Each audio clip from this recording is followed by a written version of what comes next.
a protest spun out of control. And the fact that, in 5 news shows that argument was put out there, and then 8 days later that argument was still being debated, it just seemed rather fantastic to those of us who were following what was going on, had gone on the ground. And the concern for me, and I am glad you're here, Mr. Courts, one of my concerns is the emphasis that we put on security.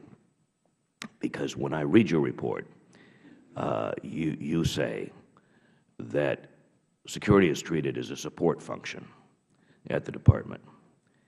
In your work, you found that these security issues are getting what, high-level attention or lower-level attention?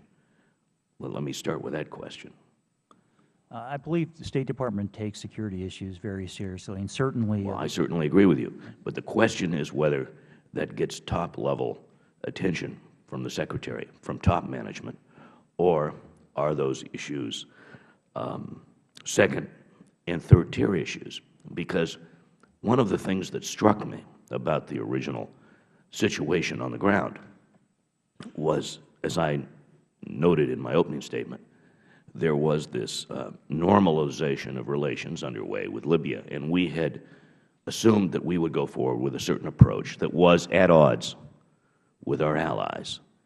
Usually, as I recall, as I talk to foreign ambassadors, they say we learn from the United States, and one of the things we do is we make certain that we have security to defend our interests there, and we do not rely on the locals. We make certain in an environment like this that we have security. It just seems as though in this theater it was so much out of character with the modus operandi, with what we have told our allies in the past about how you guarantee security. We're the ones that help teach it. And I just wanted to ask you about that. Congressman, again, I have to say, with respect to the specific security arrangements in Benghazi, GAO's work did not cover that issue. That post didn't actually exist at the time we did our work. I would say, just as a general matter, that the host government in any country, whether it's Libya or anywhere else, according to the Vienna Convention, does have the primary responsibility for protecting our diplomatic missions, just as we have that responsibility. They do have that primary responsibility. There's no doubt about that. But nevertheless, we tell our allies, what you need to do is make sure you have security personnel in place. And it's the fact that a 16-member team in Tripoli were pulled out several months before. It's the fact that we have in our hands the memos from individuals now deceased expressing a concern that went unheeded. And we're trying to get our arms around what happened, but also how it would be possible afterwards that this video narrative was being pushed day after day in the light of facts that just seemed to indicate that on 9/11, al-Qaeda planned a hit, took credit for it. And this is why it's important. It weakens our national security.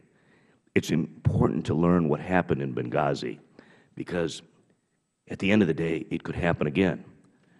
Al-Qaeda plans attacks over and over again, and one witness warns that Al-Qaeda affiliates will have U.S. embassies in their sights now as a consequence for many years to come. So we really do have to get to the bottom of how this went awry, because it seems so much to me out of character in terms of the way that we've taught security for our consulates. I yield back.